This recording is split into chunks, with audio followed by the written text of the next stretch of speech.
사랑하는 성도님들 변화했습니까?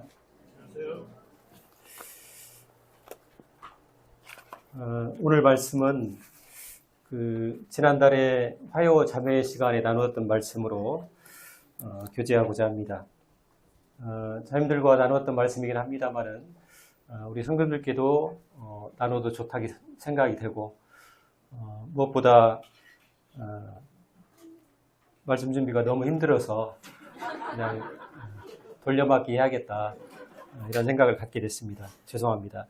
아내가 말씀 돌려막기 하는 걸 별로 탐탁치 않게 여기는데 제가 힘들어서 안 될 것 같아요. 앞서 자매의 시간에 말씀을 들으셨던 우리 자매님들께는 양해를 구합니다. 지난달에 화요 자매의 말씀뿐만 아니라 소망의 시간에도 말씀이 있었어요. 그래서 소망의 말씀을 준비하면서 우리 노성도님께 꼭 이 질문을 한번 드려봐야겠다 이런 생각을 했습니다. 어떤 질문이었냐면은 성도님들, 만약에 하나님께서 우리에게 은혜를 베푸셔서 우리의 나이를 20살 청년 시절로 다시 돌려놓으신다면은 그때로 다시 돌아가실 분 계십니까? 라고 여쭤봤어요. 몇 분이나 손을 드셨을까요? 돌아가겠습니다 하고 손을 드신 분이 몇 분이나 되실까요? 한 분도 안 계셨습니다.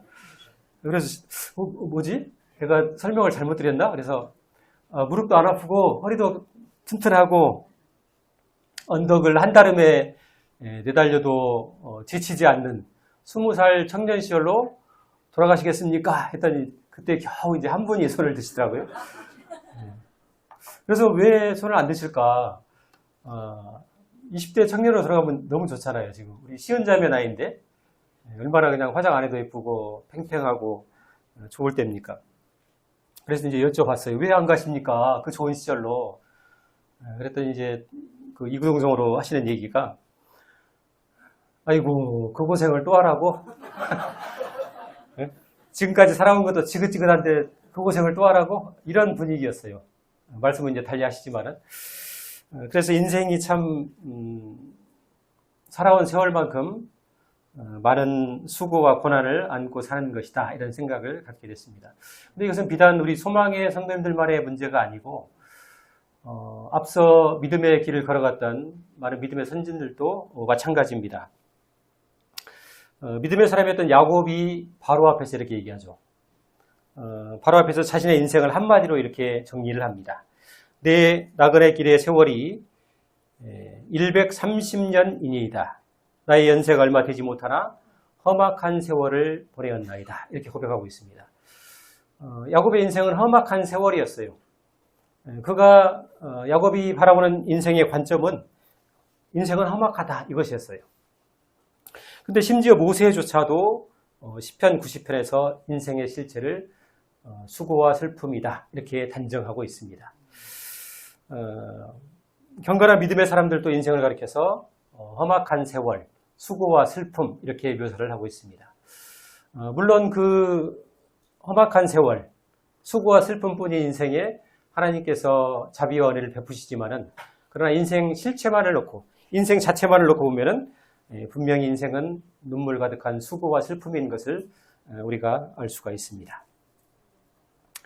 성도들, 우리 열왕기하 4장에 있는 말씀을 같이 한번 읽어보시길 원합니다. 열왕기하 4장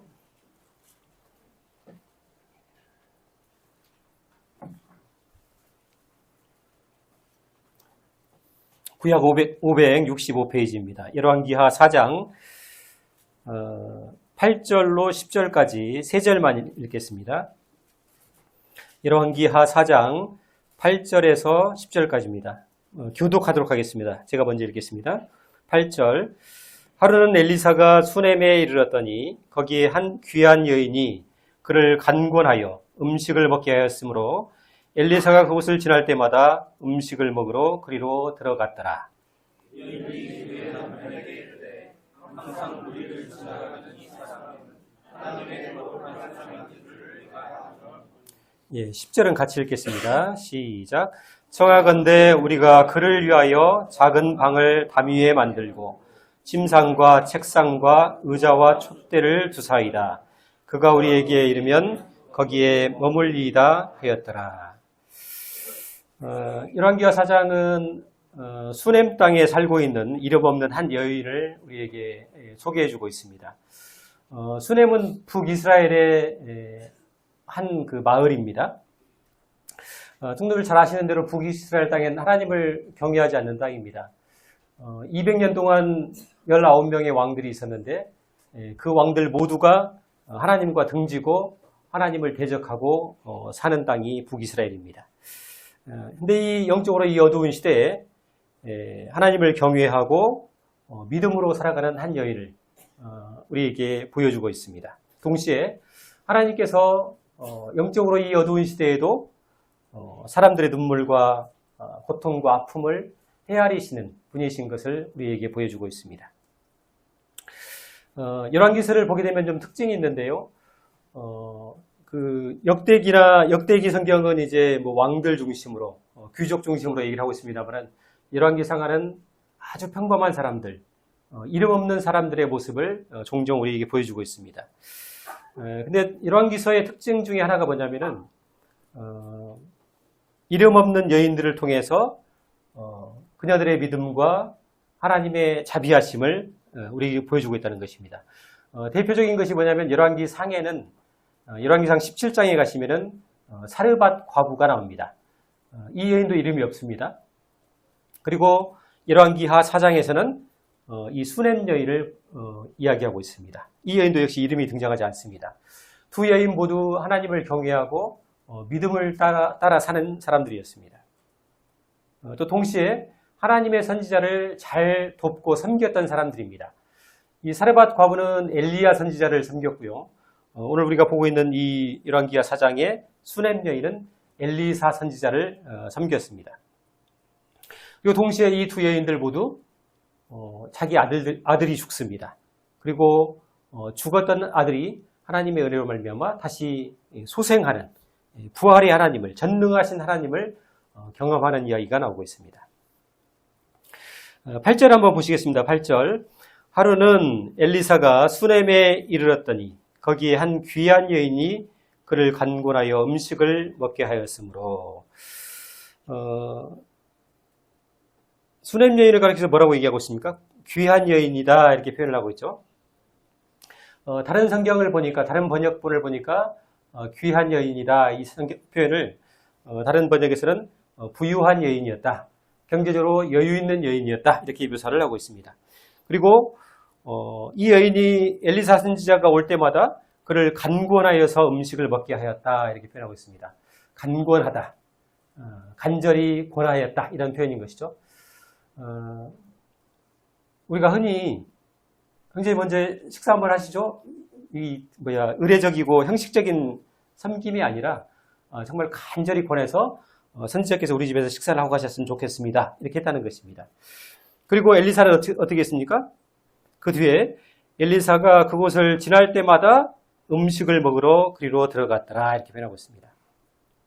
저는 이 말씀을 보면서 참 이런 생각을 했습니다. 엘리사 선지자 참 눈치 없다. 음식을 준비하고 대접하는 일이 보통 어려운 일입니까? 근데 여기 보면은 그곳을 지날 때마다 음식을 먹으러 그리로 들어갔다. 지날 때마다 그곳에 들렸다는 의미가 무슨 의미일까요? 엘리사 선지자도 눈치는 있겠죠, 설마. 만약에 이 수넴 여인이 조금이라도 불편한 기색을 했다면 자주 그곳을 방문하기가 쉽지 않았을 것입니다. 그런데 엘리사가 갈 때마다 편하고 이 여인의 섬김이 진심인 것을 알았기 때문에 자주 방문했던 것으로 보여집니다. 9절을 보시겠습니다. 9절. 여인이 그 남편에게 이르되 항상 우리를 지나가는 이 사람은 하나님의 거룩한 사람인 줄을 내가 아노니. 이 여인은 이 엘리사 선지자를 뭐라고 표현하고 있습니까? 하나님의 거룩한 사람이다 이렇게 표현하고 있습니다. 말은 곧 마음의 태도를 나타내는 것이죠. 그 사람이 다른 사람을 대해서 어떻게 표현하는가는 그 사람을 대하는 방식을 보여주고 있습니다. 이 수넴 여인이 하나님을 경외하는 이 마음이 하나님의 일꾼을 대한 태도로 나타나고 있는 것을 볼 수가 있습니다. 하나님의 선지자를 거룩한 사람으로 볼 줄 아는 이 영적인 눈을 가지고 있는 복된 여인입니다. 성도님들, 선지자가 거룩하고 귀한 이유가 어디가 있을까요? 선지자가 거룩한 사람이다 이렇게 보고 있죠. 지금 이 여인은 귀한 사람으로 보고 있습니다. 엘리사 선지자 그 자체가 존귀한 사람이라서 그런 것이 아니고 그 사람이 하는 일이 귀하기 때문에 그렇게 보고 있는 것입니다. 어쩌면 선지자도 한 사람의 인간일 뿐이고 모든 사람이 안고 있는 연약함과 부족한 것을 안고 있는 사람일 것입니다. 그럼에도 불구하고 선지자가 거룩하고 귀한 이유는 하나님께서 그 사람에게 위임하신 일, 맡기신 일이 거룩하고 존귀한 일이기 때문에 그렇습니다. 데살로니가서 5장에서도 같은 얘기를 하고 있죠. 형제들아, 우리가 너희에게 구하노니 너희 가운데 수고하고 주 안에서 너희를 다스리며 고난한 자들을 너희가 알고, 너희 가운데 수고하고 주 안에서 너희를 다스리고 고난하는 사람들을 알아봐라. 그 사람들을 알아볼 수 있는 안목이 있어야 된다 이렇게 이야기합니다. 그리고 그 뒤에 덧붙여서 뭐라고 하냐면은 그들의 역사로 말미암아 사랑 안에서 가장 귀히 여기며 너희끼리 화목하라 이렇게 권면하고 있습니다. 사랑 안에서 귀히 여기며 너희끼리 화목해야 될 이유가 어디 있냐면은 그들의 역사로 말미암아서 그렇다 이렇게 얘기하고 있습니다. 역사로 말미암아, 이 좀 어려운 표현입니다만은 다른 성경은 이렇게 표현합니다. 그들이 하는 일을 생각해서 사랑 안에서 귀히 여기며 너희끼리 화목하라 이렇게 말씀하고 있습니다. 일꾼들의 인격이 훌륭하고 삶이 존경스러워서 그들을 귀하고 존귀하게 대하는 것이 아니라 하나님께서 그들에게 맡기신 그 일이 크고 중하고 그 역할이 귀하기 때문에 그렇게 대우하고 바라보라고 이야기하고 있습니다. 또 마태복음 10장에서 주님께서 이렇게 말씀하신 적이 있습니다. 선지자의 이름으로 선지자를 영접하는 자는 선지자의 상을 받을 것이다 이렇게 말씀하셨죠. 선지자의 이름으로 선지자를 영접하는 자는 선지자의 상을 받을 것이다. 성도님들 누구나 선지자가 될 수는 없습니다. 그러나 선지자를 영접할 수 있고 도울 수 있는 것은 누구나 할 수 있는 일입니다. 따라서 결론적으로 누구든지 선지자의 상을 받을 수가 있는 것입니다. 선지자의 이름으로 선지자를 영접하는 자는 선지자의 상을 받을 것이다. 우리가 선지자가 아니지만은 선지자를 영접하고 섬기고 도울 때에 하나님께서 동일한 상급으로 갚아주시겠다고 말씀하는 것을 보게 됩니다. 10절을 보실까요? 다시 한번 10절을 보시면요. 청하건대 우리가 그를 위하여 작은 방을 담 위에 만들고, 남편에게 지금 하는 얘기입니다. 이 여인이 침상과 책상과 의자와 촛대를 주사이다. 그가 우리에게 이르면 거기에 머물리이다 하였더라. 수넴 여인은 엘리사에게 필요한 것이 무엇인가를 정확히 보고 있습니다. 그리고 실제적으로 그들을 준비해서 섬기는 여인으로 나타납니다. 음식을 대접하고 작은 방을 만들고 침상과 책상과 촛대를 준비합니다. 에이, 수넴 여인이 부자니까 돈이 많으니까 그렇게 하겠지. 그럴까요, 성도님들? 돈이 있어도 다른 사람의 필요를 볼 수 있는 안목은 아무에게나 주어지는 것이 아닙니다. 돈이 있다고 해서 돈이 있음에도 불구하고 더 인색하고 각박한 사람들은 얼마든지 있습니다. 자신의 삶의 자리에 누군가를 초대하고 맞아들이는 이 일은 돈이 있다고 되는 일이 아닙니다. 그 안에 하나님을 향한 중심과 사랑이 있을 때 가능한 일이라고 생각이 되집니다.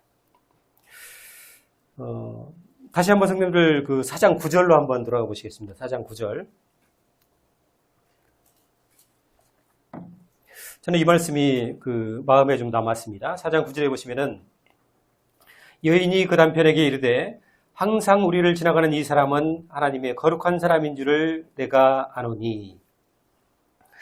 9절에 보시면은 여인이 누구에게 그 얘기를 하고 있습니까? 그의 남편에게 이 얘기를 하고 있습니다. 이 수넴 여인이 혼자 그냥 알아서 이러한 일들을 하는 것이 아니고 남편의 동의와 허락하에서 이 일을 하고 있는 것을 볼 수가 있습니다. 사실 열왕기하 4장을 쭉 보게 되시면은 이 수냄 여인의 남편의 모습은 거의 등장하지 않습니다. 남편이 어떤 믿음의 말을 했다든지 혹은 믿음의 행동을 했다든지 이런 것이 드러나지 않습니다. 그럼에도 불구하고 남편이 하나님을 잘 모르고 믿음이 연약할지라도 남편을 존중하고 있는 수냄 여인의 모습을 우리가 볼 수가 있습니다. 베드로전서 3장에서 이렇게 말씀하시죠. 아내들아 이와 같이 자기 남편에게 순종하라. 이는 혹 말씀을 순종하지 않는 자라도 말로 말미암지 않고 그 아내의 행실로 말미암아 구원을 받게 하려 합니다. 믿지 않는 남편이라 할지라도 그 남편에게 순종하라고 우리에게 가르치고 있습니다.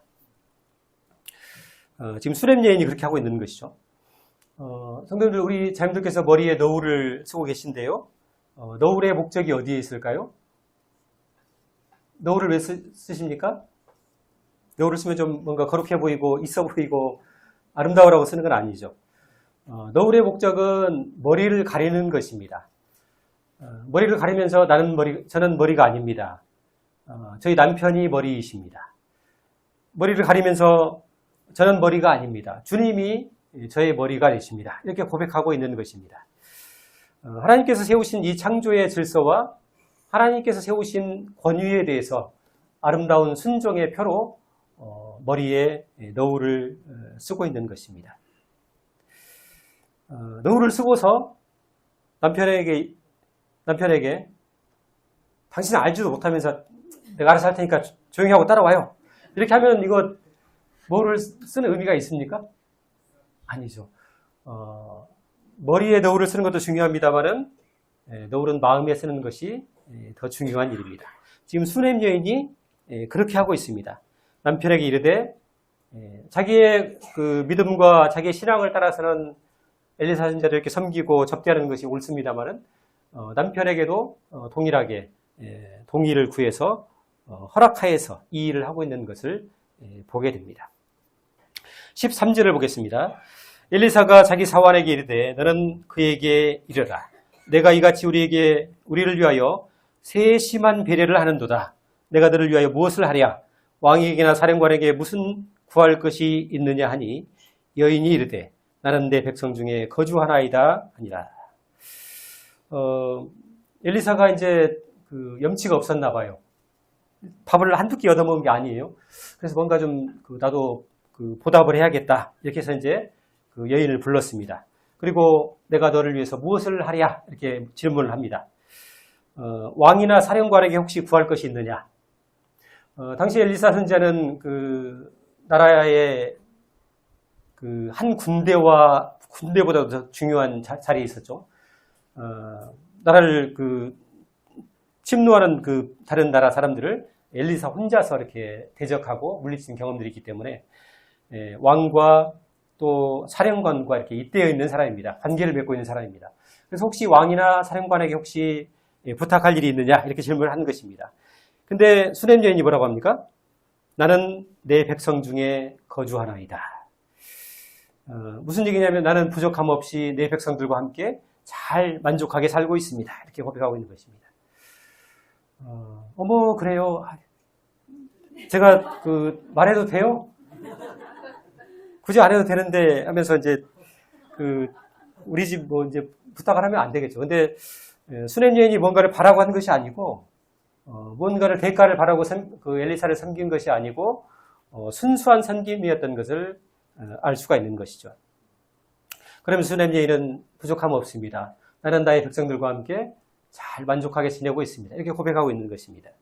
자기 삶에 대해서 감사할 줄 알고 만족할 줄 알고 자족할 줄 아는 여인인 것을 볼 수가 있습니다. 자, 성도님들 지금 여기까지 딱 보면은 이 수냄 여인은 겉으로 보기에는 부족함도 없고 근심 걱정 없는 여인처럼 보여집니다. 경제적으로 부유한 데다가 하나님을 경외하고 다른 사람의 필요를 볼 줄 아는 영적인 안목도 가지고 있습니다. 그리고 인격적으로 성숙한 깊이 있는 모습을 우리에게 보여주고 있습니다. 그러나 이 수냄 여인에게도 인생의 가시와 십자가가 있는 것을 볼 수가 있습니다. 그녀에게도 말할 수 없는 인생의 고통이 동일하게 있었습니다. 14절 말씀을 같이 한번 보실까요? 14절. 나는 내 백성 중에 거주하나이다. 근심 걱정 없이 잘 살고 있습니다. 이렇게 고백했습니다만은 14절을 보시면은 엘리사가 이르되 그러면 그를 위하여 무엇을 하여야 할까 하니 기하시가 대답하되 참으로 이 여인은 아들이 없고 그 남편은 늙었나이다 하니.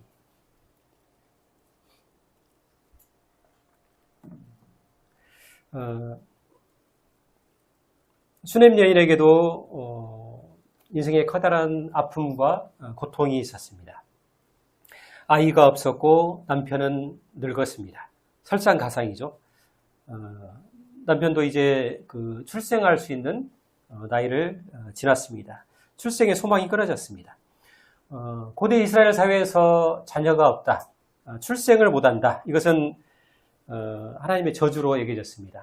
자녀는 하나님의 선물이고 축복이거든요. 그래서 대를 잇지 못하는 여인들은 평생을 죄인처럼 이렇게 살았습니다. 출생하지 못하는 여인들은. 아마 이 수넴 여인도 인생의 많은 시간을 자녀를 위해서 기도했을 것이고, 자녀가 하나님 주지 않는 그 자녀 때문에 눈물과 고통 속에서 많은 세월을 보냈을 것입니다. 성도는 우리가 살아가면서 알게 되는 중요한 인생의 원리가 한 가지 있습니다. 그것은 누구나 인생의 큰 고통을 한 가지 이상씩 안고 살아간다는 것입니다. 아무리 평온하고 걱정 근심 없이 사는 사람처럼 보일지라도 문을 열고 자세히 들여다보면 그 사람에게도 말할 수 없는 아픔과 눈물과 고통이 있다고 하는 것입니다. 우리 중에 이 고난을 좋아하고 고난을 반가워할 사람이 없습니다. 그럼에도 불구하고 하나님께서 우리에게 우리 인생에 고난을 허락하십니다. 예수 믿으면 잘되고 형통하고 고난이 끝날 줄 알았는데 그렇지도 않습니다. 사실 성경 어디에도 예수 믿으면 고난이 없다, 고난이 끝난다 이렇게 말씀한 데는 그런 말씀은 없습니다. 오히려 수많은 믿음의 경건한 사람들이 한결같이 고난의 길을 걸어왔다는 것을 우리가 잘 알고 있습니다. 성도들, 제가 질문을 하나 드리겠습니다. 이스라엘 백성들이 광야에 있을 때, 광야 생활을 할 때 안식일을 지켰을까요, 성도들?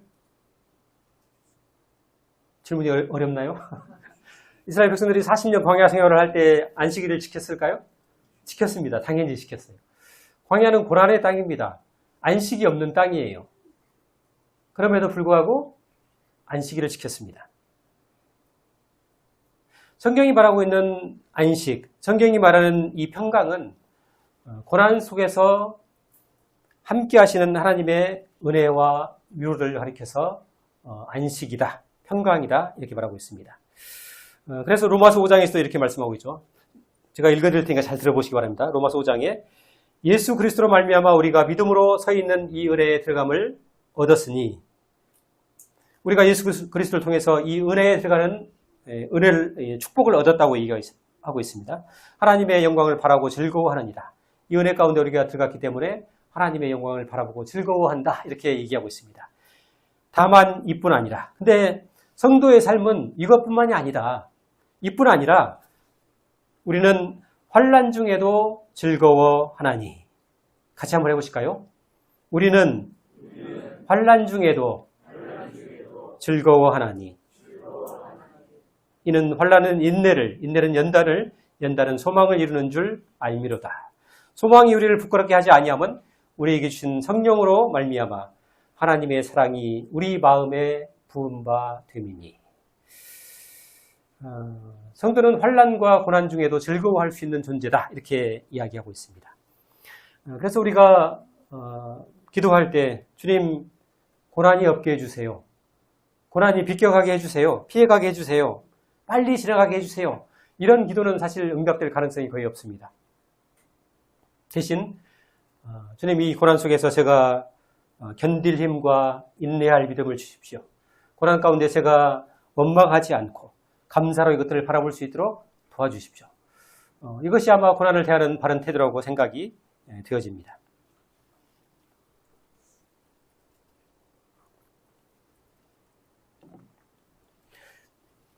성도들 조강지처라고 들어보셨습니까? 조강지처. 조강지처가 있으십니까? 혹은 조강지처이십니까? 제가 한자를 보니까 조자가 조강지처 할 때 이 조자가 지게미 조자더라고요. 지게미. 지게미가 뭔가 이렇게 찾아봤더니 이렇게 술을 만들고 그 남은 찌꺼기를 가리켜서 지게미, 술지게미라고 한답니다. 이것을 보통 사람이 먹지 않죠. 그냥 그 밖에 버리든지 아니면 동물에게 줍니다. 그리고 강자는 쌀겨 강자입니다. 겨강자. 겨도 사람이 먹지 않습니다. 그것도 이제 사료를 주거나 아니면 뭐 거름으로 쓰고 이렇게 합니다만. 근데 먹을 것이 너무 없으니까 이 술지게미와 겨를 먹고 끼니를 때우면서 함께 고생한 아내를 가리켜서 조강지처라고 말합니다. 가난하고 고단했던 시절을 함께 해준 고마운 아내를 가리켜서 우리가 조강지처라고 말하죠. 그래서 조선시대 때에는 설사 그 여인이 칠거지약 중에 하나를 범했다 할지라도 그 여인이 조강지처일 경우에는 그 죄를 용서해주는 그 아내를 버리지 못하도록 법으로 금하고 있을 정도로 이 조강지처를 우대하고 있습니다. 어렵고 힘든 시간을 묵묵히 함께 해준 고마운 사람이죠. 그때는 이제 이렇게 얘기합니다. 여보, 나하고 함께 살아줘서 고마워. 가진 것도 없고 상속받은 것도 없는데 나하고 살아줘서 고마워. 이런 마음이죠. 아내를 아끼고 귀히 여깁니다. 여보, 더 자. 내가 설거지 할 테니까 더 자. 좀 더 자. 이렇게 귀히 여기고 고마워합니다. 근데 점차 살림이 나아지고 먹고 살만해지고 집도 사고 땅도 좀 많아지고 여기저기 땅도 이제 사고 하면은 뭐가 많아집니까? 시간이 많아지죠. 여유가 생기죠. 이제 삶에. 그러면 이제 지금까지 해보지 않았던 것들, 하고 싶었던, 평소에 누려보지 못한 것들을 추구하게 됩니다. 그래서 그 막 친구들 보면 SNS에 막 그 골프 치는 모습 올라오는데 나도 골프를 한번 배워볼까? 혹은 고급 술집을 한번 가볼까? 이렇게 이제 방문을 하게 됩니다. 문제는 거기에 가면 누가 있습니까? 아내보다 훨씬 세련되고 아내보다 훨씬 예쁜 누나들이 계십니다. 거기를 방문하다 보면 이제 더 이상 아내가 예뻐 보이지가 않습니다. 아름답지 않습니다. 그러면서 남편의 눈이 점점 이상해지면서 아내에 대한 고마움과 감사함이 사라집니다. 부부의 행복이 깨지는 것이죠. 두 사람이 가난하고 고달플 때 고생하면서 여보 우리가 좀만 힘내자. 좀만 지나면 우리가 당신 호강시켜줄게. 집도 사자. 이렇게 얘기했습니다만 고생이 끝나고 부자가 되면 행복하고 평안할 줄 알았는데 그렇지가 않습니다. 성도들 한번 질문을 제가 드려보겠습니다. 만약에 우리 인생에서 그 고난이 지겹잖아요. 그죠? 걱정 없이 살았으면 좋겠다. 근심 없이 살았으면 좋겠다. 우리 인생에서 고난을 빼버리면 무엇이 남을까요?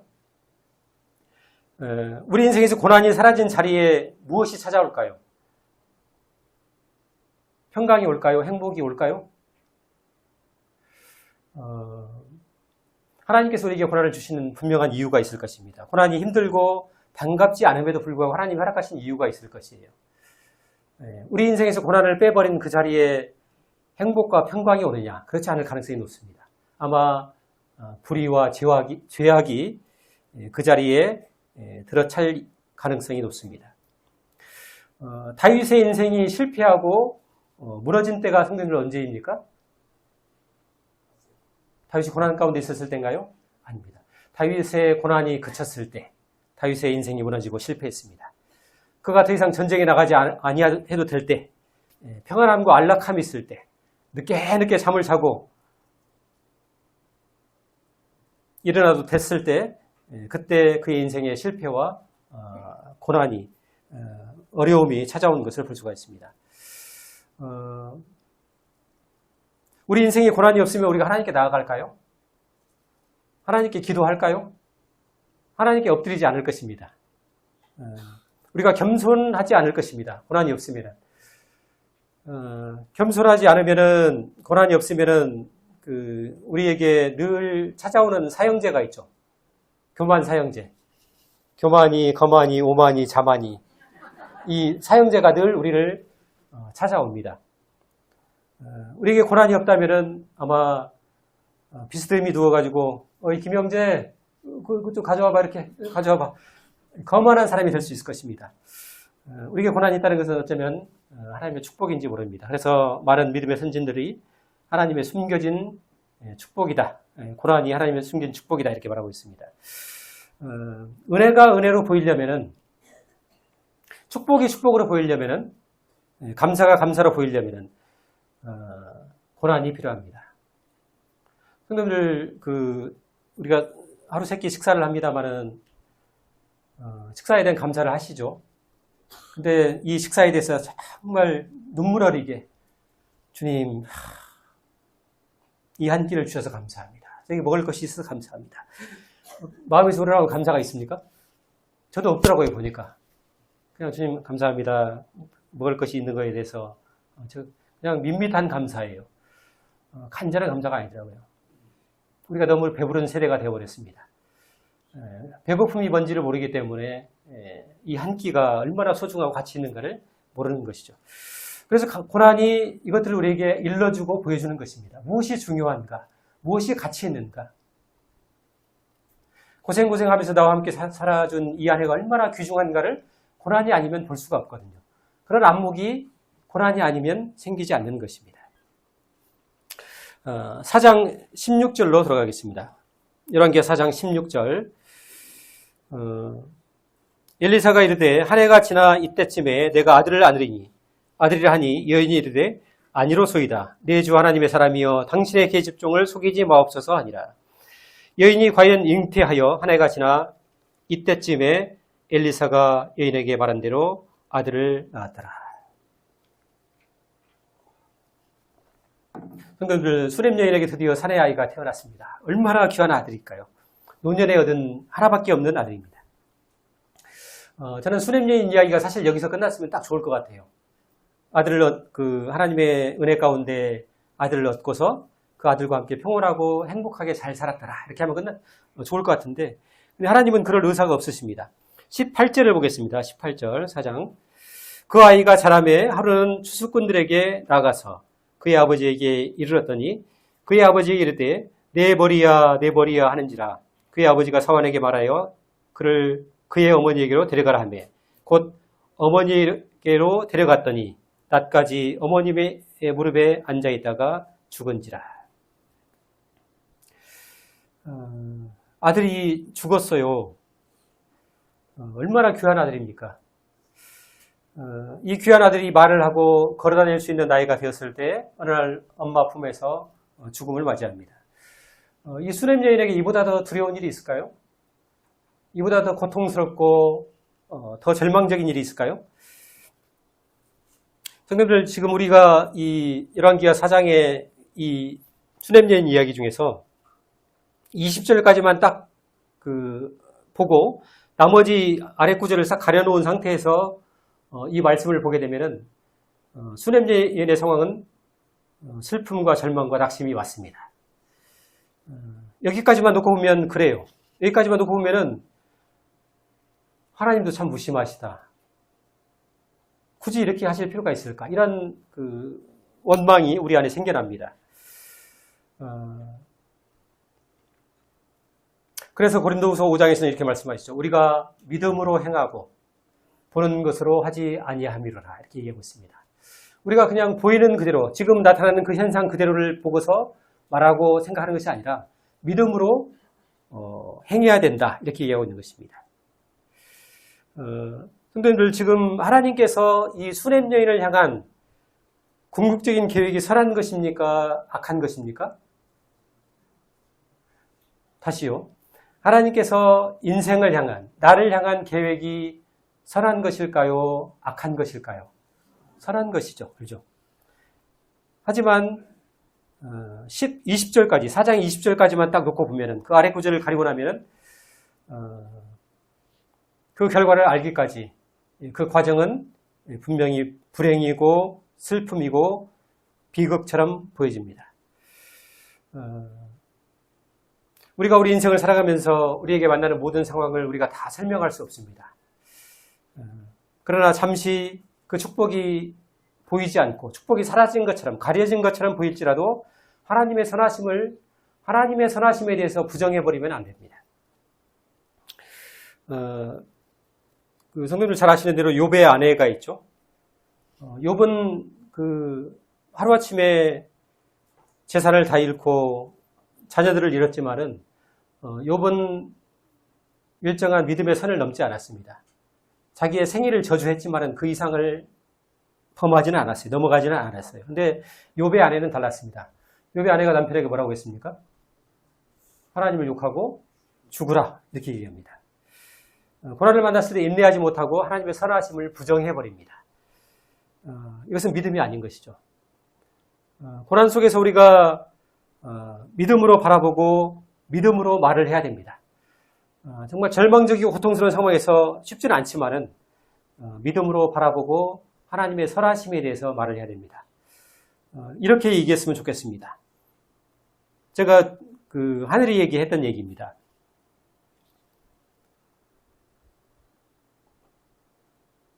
하나님께서 자신의 하나밖에 없는 아들을 나를 위해 내어주실 만큼 나를 사랑하신다.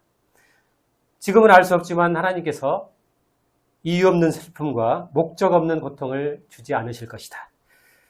이렇게 바라봤으면 좋을 것 같습니다. 지금은 보이지 않아요. 지금의 닥친 이 절망과 이 비극과 이 슬픔을 뭐라고 설명할 길이 없습니다. 그러나 적어도 하나님께서 하나밖에 없는 아들을 나를 위해 주셨는데 그분을 아들을 내어주실 만큼 사랑하셨는데 하나님께서 나에게 이유 없는 슬픔과 목적 없는 고통을 주지 않을 것이다. 이런 믿음의 눈으로 우리의 삶을 바라봤으면 좋겠습니다. 4장 37절을 같이 한번 보실까요? 4장 37절 같이 한번 읽겠습니다. 4장 37절 시작. 여인이 들어가서 엘리사의 발 앞에 절하고 아들을 안고 나가니라. 자, 수냄 여인의 이야기가 맞춰지는 마지막 구절입니다. 여인이 들어가서 엘리사의 발 앞에서 땅에 엎드려 절하고 아들을 안고 나가니라. 죽은 아들이 다시 살아났습니다. 성도들 얼마나 이게 아름답습니까? 수냄 여인이 막 울고불고 그러게 내가 아들 달라고 한 적도 없는데 왜 주셔가지고 통곡을 하고 막 바지끄레기 끌어안고 몸부림하지 않았습니다. 아름다운 믿음. 성도들 나중에 기회가 되시면은 4장을 한번 천천히 읽어보시기 바랍니다. 수냄 여인이 남편이 당신 어디가 물었을 때 평강을 비나이다 이렇게 얘기하죠. 게하시가 수냄 여인이 막 달려오는 걸 보고 무슨 일입니까? 물었을 때 평안하다 이렇게 얘기합니다. 말 시키지 마. 지금 상황이 무슨 상황인지도 모르고 이것이 아니고 이 여인은 계속해서 나는 지금 평안 가운데 있다 얘기하고 있습니다. 하나님의 선하심을 끝까지 붙들고 바라보고 있는 것입니다. 이것이 고난과 어려움을 만났을 때 성도의 태도라고 생각이 됩니다. 저는 이 마지막 37절에 이렇게 써놨습니다. 아름다운 믿음과 하나님의 은혜가 만나고 있다. 이 수냄 여인이 인격적으로 하나님을 바라보고 있습니다. 하나님이 선하신 분이다. 이렇게 바라보고 이 절망적인 상황에서도 원망하지 않고 불평하지 않고 이 상황을 하나님께 의탁하고 있습니다. 그리고 자비하신 그 하나님께서 죽은 이 아들을 통해서 하나님이 얼마나 크신 분인가, 얼마나 광대하신 분인가, 하나님이 얼마나 높으신 분인가, 이 전능하신 하나님, 부활의 하나님을 이 여인에게 보여주고 있습니다.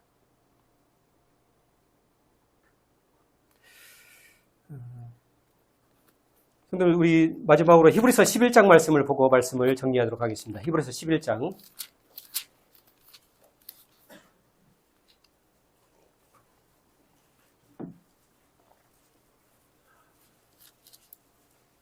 (11장) 35절입니다. 35절을 같이 읽겠습니다.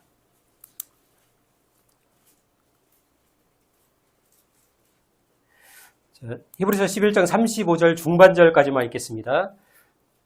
35절 시작. 여자들은 자기의 죽은 자들을 부활로 받아들이기도 하며, 여기까지만 읽겠습니다.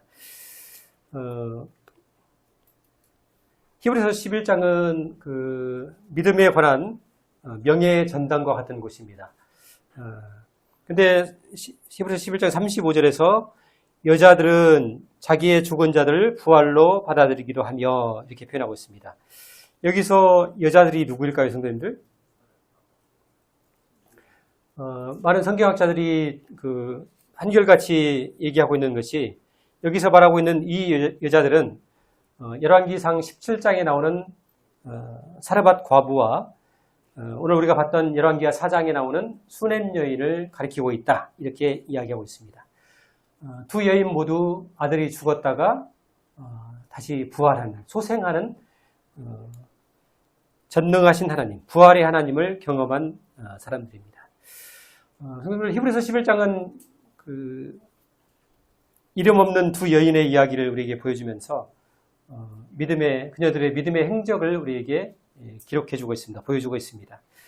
하나님께서 어두운 시대, 빛이 없는 암울한 시대에도 진주같이 빛나는 믿음을 가진 이 여인들의 이야기를 통해서 고난 속에서도 믿음을 따라 사는 사람이 얼마나 복된 사람인가, 고난 속에서도 하나님의 선하심을 붙들고 사는 사람들이 얼마나 축복된 사람인가를 우리에게 말씀해주고 있다고 생각이 되어집니다. 말씀을 여기까지 정리하겠습니다.